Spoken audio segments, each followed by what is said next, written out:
Mesdames et messieurs, bonsoir et bienvenue dans cette édition d'information au sommaire. À Tivaouane, un violent incendie a ravagé un lieu de commerce à Diapokouli. Le feu aurait été occasionné par un court-circuit. Bilan, beaucoup de dégâts matériels mais aucune perte en vies humaines. Concertation nationale sur le développement du théâtre au Sénégal. Les acteurs en conclave pour identifier les difficultés et dégager des pistes de solutions. La formation, la création, la diffusion et le financement sont les principaux défis à relever. Les travaux devront aboutir à l'élaboration d'un document stratégique. L'association des délégués de quartier de Kermassar, Parcelles Assainies Unité 3, a décerné 2 diplômes de reconnaissance à Sud FM. Les populations de cette localité magnifient le rôle important que Sud a joué lors des inondations dans la banlieue. Le nombre de cas de Covid-19 en Afrique augmente à un rythme alarmant, battant tous les records établis par les pics précédents, a mis en garde ce jeudi le bureau régional de l'Organisation mondiale pour l'Afrique. Santé va compléter cette édition mise en ordre par Papa Abdoulaye. Marie-Rosalie Ndiaye. Marche des populations des villages de la commune de Niaga, c'est dans l'extrême est de Sédhiou, frontalier à la Guinée-Bissau. L'initiative émane de l'amicale des élèves et étudiants ressortissants de la localité, de concert avec leurs concitoyens vivant à l'étranger. Ils réclament l'électrification et bien d'autres services de base. Le conseil municipal menace de prendre le relais de la contestation si la situation reste en l'état. La correspondance à Sédhiou de Moussa Dramé. Les populations de plusieurs villages de la commune de Nianga, dans l'extrême est de la région de Sédhiou et frontalier à la Guinée-Bissau, ont choisi la rue ce jeudi pour se faire entendre. Ils réclament l'électrification de leur localité ainsi que bien d'autres services sociaux de base. Cette marche est initiée par l'amicale des élèves et étudiants ressortissants de la localité des expatriés de ce terroir. Elhaj Bouaro est le président de l'amicale des élèves et étudiants ressortissants de la commune de Nianga. Depuis sa création, la commune de Nianga ne dispose pas d'électricité à un seul poste de santé qui ne répond pas aux normes, pas de structures de petite enfance, de centres de formation professionnelle, pas de lycée, aucun forage fonctionnel. Les agriculteurs de la commune de Nianga travaillent avec des moyens traditionnels. L'amicale des élèves et étudiants de la commune de Nianga se fait l'écho des populations qui pensent que la commune de Nianga est laissée en rade. Au nom des ressortissants de Nianga vivant à l'étranger et venus prendre part à cette manifestation pacifique, c'est Idriss Mbalo qui a parlé. Moi je représente la diaspora, je viens depuis de Barcelone. Nous demandons l'État Sénégal d'aider la population de Nianga. Vraiment nos mères souffrent, on n'a pas même de massimoulin dans toute la commune. Venu appuyer les manifestants comme pour valider la pertinence de leurs doléances, le maire de Nianga Yorombalo est sans ménagement. Vraiment nous sommes fatigués. Nous avons 18 écoles élémentaires et 2 collèges d'enseignement moyen, 7 grandes mosquées, 4 foyers de jeunes, une église, un poste de santé, un poste vétérinaire. Aucune structure n'a bénéficié de l'électricité. Alors que nous sommes surplombés par la ligne, par la MT. Nous ne sommes pas des Sénégalais, ou bien nous sommes des Guinéens. Il promet de mobiliser son conseil municipal dans la rue si la situation reste en l'état. C'est le conseil municipal en tant qu'institution qui doit marcher pour montrer à nous aller à la vitesse supérieure pour l'électrification de la commune de Niaga. Moussa Dramé, Sédhiou, Sud FM. Parlons de cet incendie d'une rare violence à Tivaouane. Le feu a ravagé un lieu de commerce au quartier Diapokouli. Des flammes qui ont réduit à néant toutes les marchandises. Pas de perte en vie humaine, nous dit Babakarso. Violent incendie au quartier Diapokouli à Tivaouane. Alioune Sarr, arbitre à la sous-CRA de Tivaouane, a vu son commerce partir en fumée. Un incendie qui, selon les premiers témoignages, ont été provoqués par un court-circuit. C'est à l'heure de la pause que le propriétaire avait été appelé de chez lui. Arrivé sur place, il n'avait que ses yeux pour constater les dégâts. Alertés, les sapeurs-pompiers se sont rendus sur place et malgré leur intervention, le malheur était déjà arrivé. Alioune Sarr, propriétaire du magasin, s'en remet à Dieu. On m'a appelé pour m'informer qu'il y a un incendie dans le quartier. Arrivé sur le lieu, il se trouve que c'est ma boutique. Tout est parti en l'air. Tout. Il ne reste même pas un paquet d'allumettes.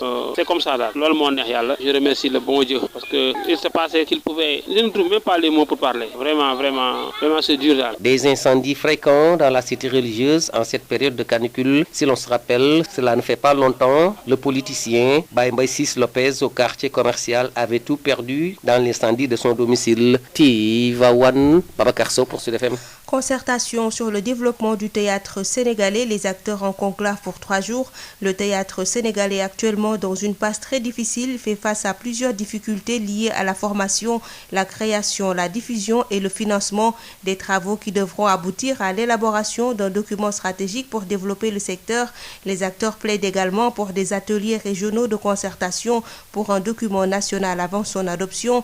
3 jours de concertation en partenariat avec la direction des arts de Nizia Sambou. Faire revivre les grands moments de noblesse du théâtre sénégalais enfoncé depuis un temps dans le gouffre, l'objectif de ces 3 jours de concertation nationale sur le développement du théâtre sénégalais. Pape Meïssa Gueye, comédien, metteur en scène, président du comité d'organisation. Le théâtre souffre de 3 principaux problèmes. Il y a la question de la formation, il y a la question de la création, il y a la diffusion, mais aussi il y a le financement. Parce que sans financement, je pense qu'on ne peut pas former, on ne peut pas créer, on ne peut pas diffuser. Donc c'est un tas de problèmes et cet atelier va nous permettre de réfléchir sur tous ces problèmes-là et d'apporter, de faire des propositions à l'autorité qui a aussi montré vraiment son intérêt à accompagner aussi les acteurs. Des journées de concertation nationale en partenariat avec la direction des arts qui fondent beaucoup d'espoir sur des solutions. Ndeye Khoudia, directrice des arts. Si vous regardez la composition, on a aussi bien des structures formelles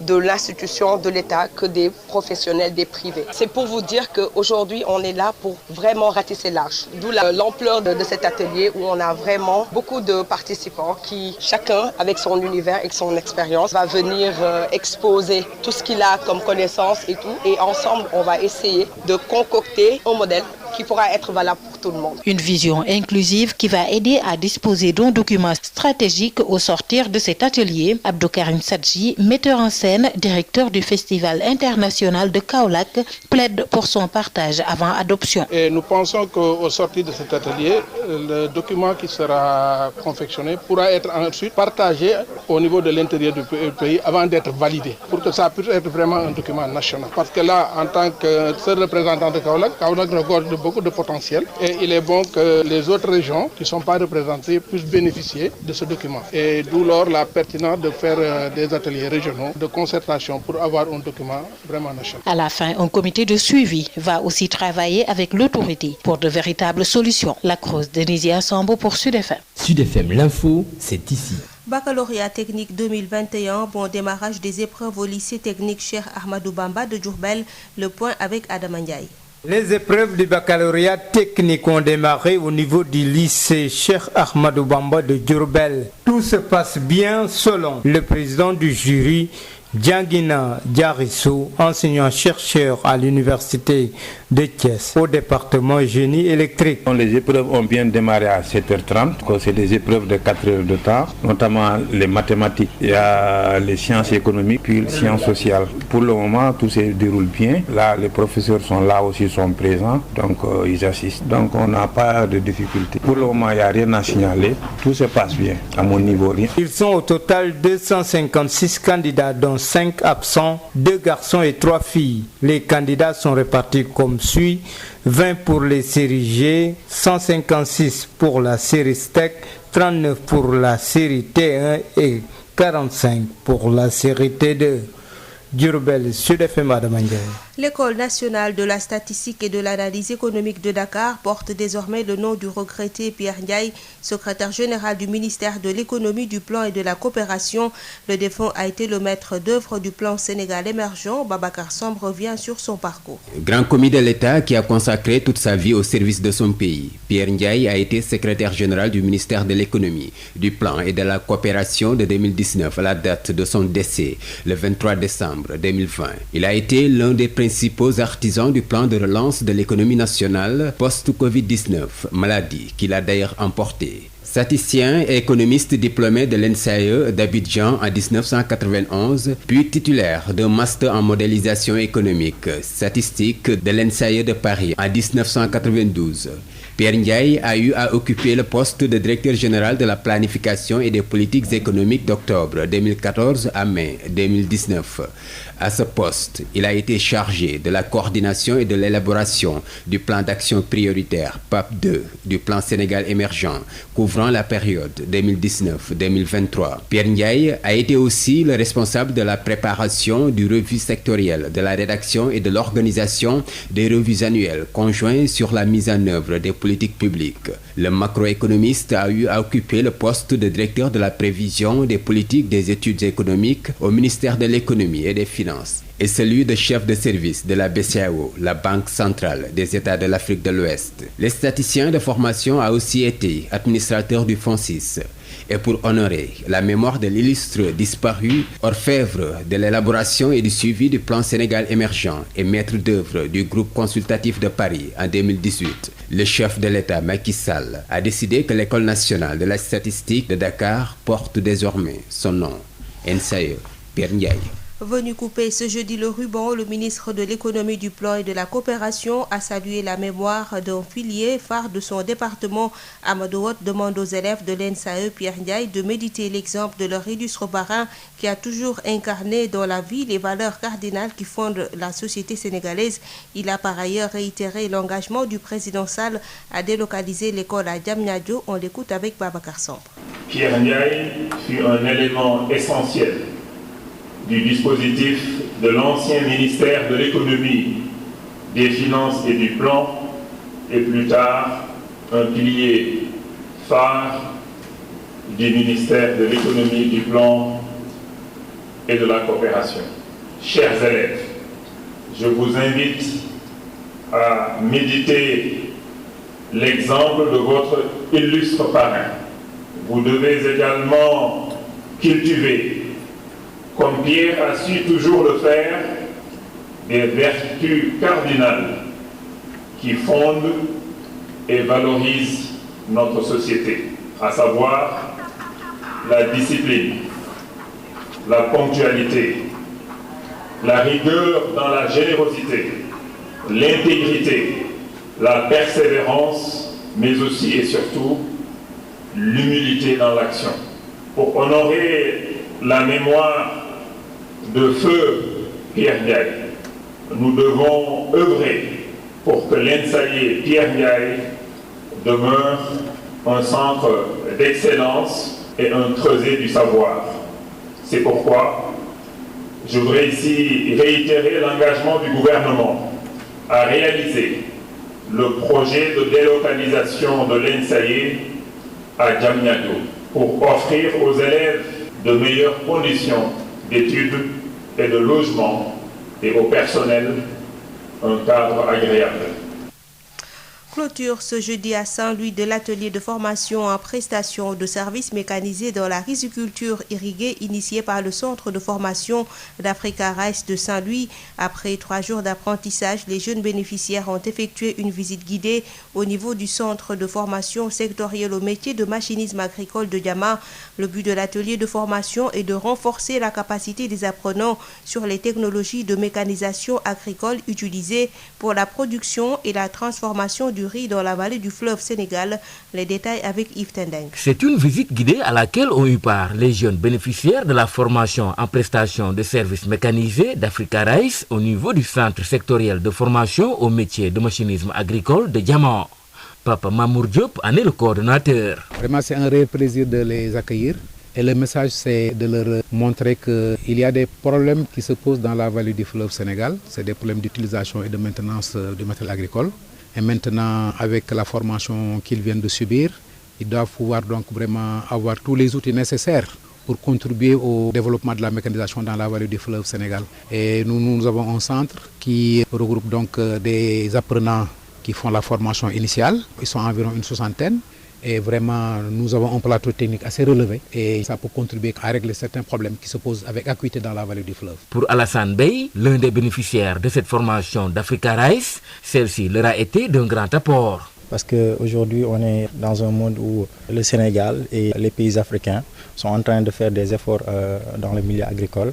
Et pour avoir une production intensive, nous avons besoin d'une forte machinisme agricole en tout cas. Et aujourd'hui, nous avons reçu une formation de qualité. Même son de cloche chez Maguette Silla, également participante à la formation d'Africa Rice. étant une productrice, on ne doit pas être écarté de la mécanisation. Il faut être présent quand les ouvriers vont faire les manœuvres et autres. Cette formation m'a permis d'apprendre beaucoup de choses, notamment des choses que moi je ne connaissais pas à la base, mais bon, maintenant c'est sûr que je connais des choses. Quelques exemples. Comment faire le labour, la profondeur, les types de machines qu'il faut employer et certains qu'il faut éviter. Ainsi, cette sortie leur a permis d'entrer en contact avec leurs camarades jeunes en formation au niveau du centre sectoriel et avec qui ils ont partagé des expériences.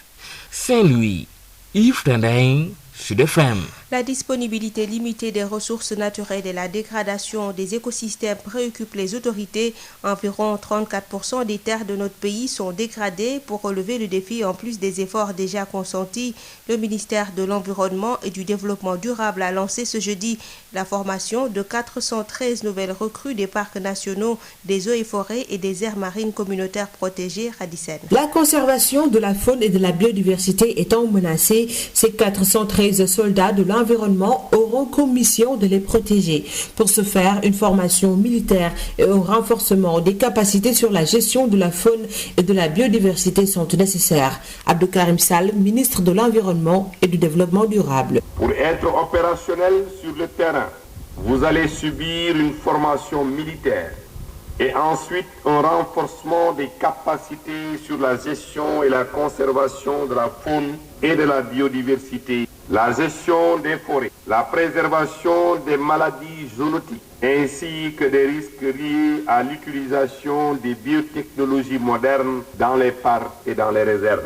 Chers agents, je vous demande de faire preuve de rigueur et d'une totale implication pour un bon déroulement de la formation que vous allez subir. La lutte contre les changements climatiques, les feux de brousse, le braconnage et les coupes et trafics illicites de bois sont également des défis à relever. Ensemble, nous devons relever les défis liés à la reconquête et la conservation de la biodiversité, à la lutte contre les changements climatiques et à la restauration des habitats dégradés.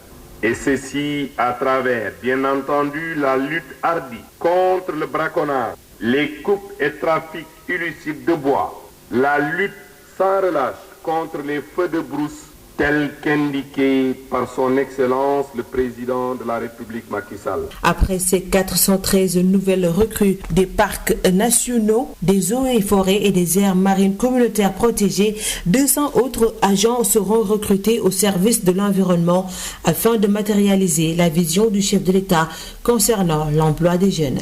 L'association des délégués de quartier de Keur Massar, Parcelles Assainies Unité 3 décerne 2 diplômes de reconnaissance à la radio Sud FM. Les populations de cette localité magnifient le rôle important que Sud a joué lors des inondations dans la banlieue, ce qui a poussé le chef de l'État à effectuer une visite à Keur Massar et à ordonner le démarrage des travaux de canalisation dans cette zone. Une importante délégation venue de Keur Massar a effectué une visite dans les locaux de Sud FM à l'occasion de la célébration des 27 ans de la radio.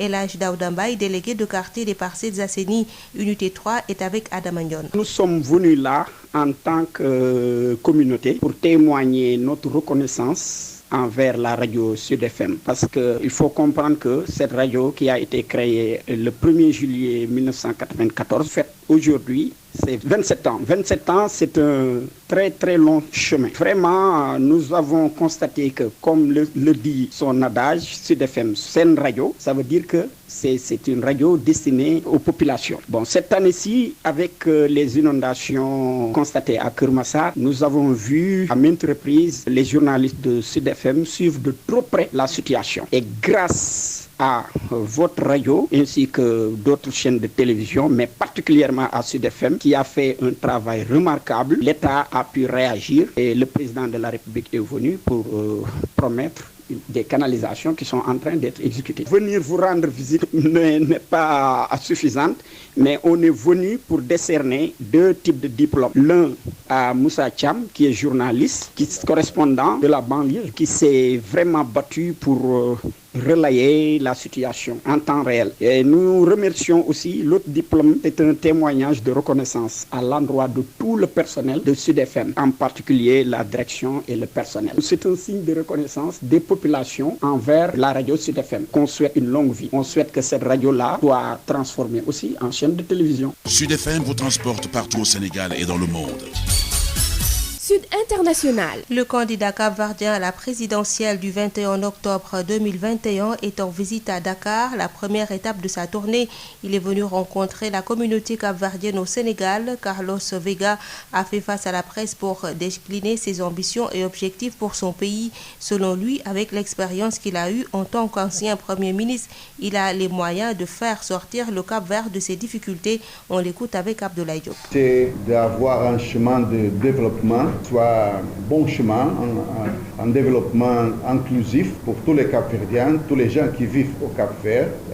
Je pense qu'on devrait le faire en se basant surtout sur les politiques du développement économique et social basées sur le secteur privé, sur la démocratie, sur la liberté.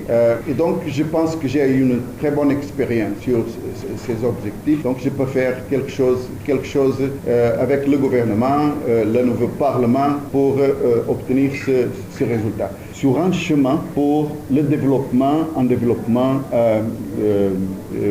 basé sur nos ressources dans le cadre. Je peux vous donner quelques exemples. Nous n'avons beaucoup de terre, nous sommes très petites îles, mais nous avons une mer immense qui est une ressource stratégique aujourd'hui dans le monde, comme le Dakar, comme le Sénégal aussi. Nous avons de l'eau, nous avons de la pluie, nous avons des rives, mais nous avons du vent, nous avons du soleil et nous avons aussi la mer qui sont des ressources d'énergie nouvelles, renouvelables. Nous avons une localisation stratégique entre 3 continents. Donc on doit profiter de ça et on a les ressources humaines nécessaires pour profiter de ces ressources. Au Burkina, le nouveau ministre de la Sécurité Maxime Koné a été installé ce jeudi dans ses nouvelles fonctions par le secrétaire général du gouvernement. Il remplace à ce poste Ousseini Kombaoré qui a passé plus de 2 ans à la tête de ce département ministériel. La gouvernance du nouveau ministre Maxime Koné, nommé hier mercredi en Conseil des ministres, sera marquée par une démarche inclusive conformément à la feuille de route du président du Faso en matière de lutte contre l'insécurité au Burkina. La correspondance de Mathieu Somda. Monsieur Maxime Koné, au nom de leurs excellences, Messieurs le président du Faso et le Premier ministre, je vous déclare solennellement installé dans vos fonctions de ministre de la Sécurité. Le nouveau ministre de la Sécurité, selon le secrétaire général du gouvernement, doit conduire avec succès la mise en œuvre et le suivi de la politique du gouvernement en matière de sécurité. Et pour vaincre le terrorisme, une des priorités actuelles du gouvernement, le ministre de la Sécurité, Maxime Koné, mise sur une démarche inclusive. Nous sommes dans une situation sécuritaire particulièrement tumultueuse. Je mesure l'ampleur de la tâche, la responsabilité. Ma démarche, elle sera inclusive avec tous les acteurs de la sécurité, police, gendarmerie, administration, population. Nous allons travailler dans le dialogue, dans le respect mutuel, pour mettre en œuvre la feuille de route du chef de l'État. C'est pourquoi je voudrais engager tout le monde. La protection des personnes et des biens, la sûreté des institutions, le respect de la loi, le maintien de la paix et l'ordre public sont des défis à relever afin de satisfaire les nombreuses attentes des populations. Ousseini Kombaoré, qui a passé plus de 2 ans à la tête de ce département ministériel, mobilisera ses énergies pour poursuivre le combat contre le terrorisme. Vaincre le terrorisme.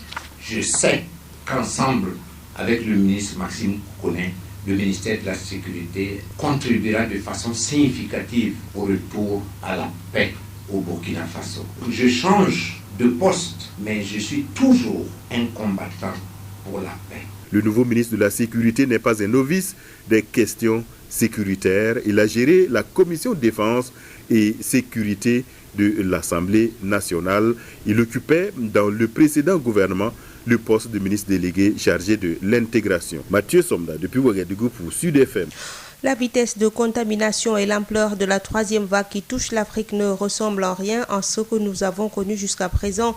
La propagation galopante de variants plus contagieux modifie considérablement la nature de la menace qui pèse sur l'Afrique, a déclaré le Dr Moeti, directrice régionale de l'OMS pour l'Afrique, lors d'une conférence de presse virtuelle. Une transmissibilité plus forte signifie une augmentation des formes graves de la maladie et davantage de décès. Il faut donc que nous agissions dès à présent pour renforcer les mesures de prévention et éviter qu'une situation d'urgence ne se transforme en tragédie, a-t-elle ajouté. Selon l'OMS, le nombre de cas en Afrique a connu une progression constante sur 6 années, sur 6 semaines consécutives, avec notamment une hausse de 25% pour un total de 202 000 cas au cours de la semaine se terminant le 27 juin. Avec l'augmentation du nombre de cas et d'hospitalisations sur tout le continent, l'OMS estime que la demande en oxygène sur le continent africain est de 50% plus élevée que lors du pic de la première vague de la pandémie à coronavirus il y a un an. Le très contagieux variant Delta, identifié pour la première fois en Inde, a été signalé dans 16 pays africains, notamment en République démocratique du Congo, en Ouganda, en Afrique du Sud. Delta représente 84% des variants en circulation en RDC, qui a enregistré 41 353 cas de Covid-19 avec 933 décès depuis mars 2020, a indiqué le professeur Mouyembe, directeur de l'Institut national de recherche biomédicale de la RDC et chef de la riposte contre la Covid-19 dans le pays. Yotox anti-moustique pour le corps, les vêtements, les rideaux et draps vous protège contre les moustiques chez l'adulte et l'enfant. Val d'Afrique vous offre votre journal de la santé. Bonjour à tous et bienvenue. Une semaine de campagne médicale dans les 16 communes du département de Mbour. Au total, 12 500 patients ont été consultés. L'activité a été bouclée par l'inauguration du poste de santé de Ngoulout et la maternité de Kermaïssa, deux villages de la commune de Malicounda. L'occasion pour le maire de cette localité de mettre à disposition 4 hectares pour l'érection d'un deuxième hôpital du département de Mbour. Voici Maguette Sen, maire de Malicounda, au micro de Moustapha Sall. Monsieur le ministre, Masha Allah, yal nañ fi ñëwaat inauguré waat en tant que premier ministre yeneen ni hôpital ak centre de santé. Monsieur le ministre, ma lay xamal ne. Le ministre de la Santé, vous êtes là pour inaugurer le centre de Ngoulout et la maternité de Malicounda. Retenez que 12 500 patients ont été consultés durant la semaine de campagne médicale gratuite grâce à la collaboration de l'amicale de la faculté de médecine qui a mis à notre disposition plus de 200 médecins pour les besoins de cette activité avec le centre des œuvres universitaires de Dakar.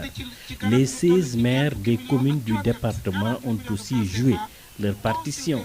Nous avons offert des médicaments aux populations d'une valeur de près d'une 50aine de millions de nos francs. Mais monsieur le ministre, c'est l'occasion pour moi de vous dire notre ambition d'accueillir le deuxième hôpital du département de Mbour.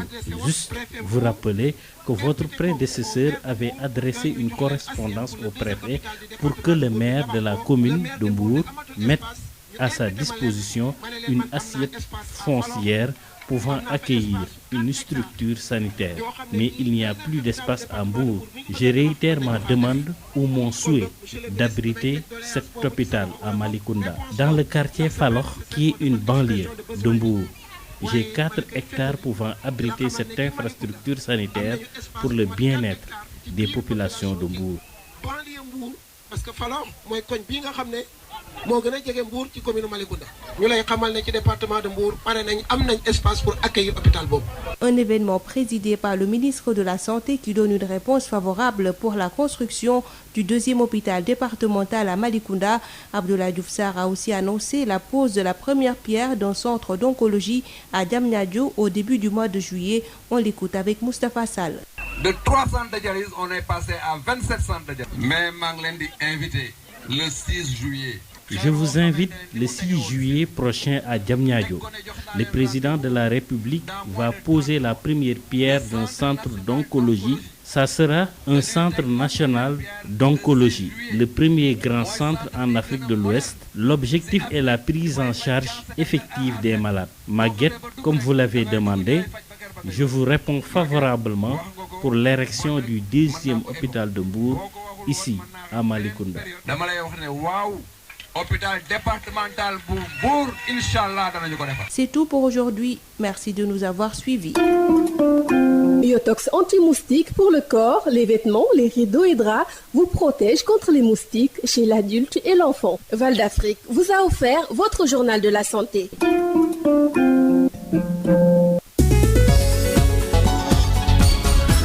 Marie-Rosalie Ndiaye. Mesdames et messieurs, c'est la fin de cette demi-heure d'information. Je vous rappelle les titres. À Tivaouane, un violent incendie a ravagé un lieu de commerce à Diapokouli. Le feu aurait été occasionné par un court-circuit. Bilan, beaucoup de dégâts matériels, mais aucune perte en vies humaines. Concertation nationale sur le développement du théâtre au Sénégal. Les acteurs en conclave pour identifier les difficultés et dégager des pistes de solutions. La formation, la création, la diffusion et le financement sont les principaux défis à relever. Les travaux devront aboutir à l'élaboration d'un document stratégique.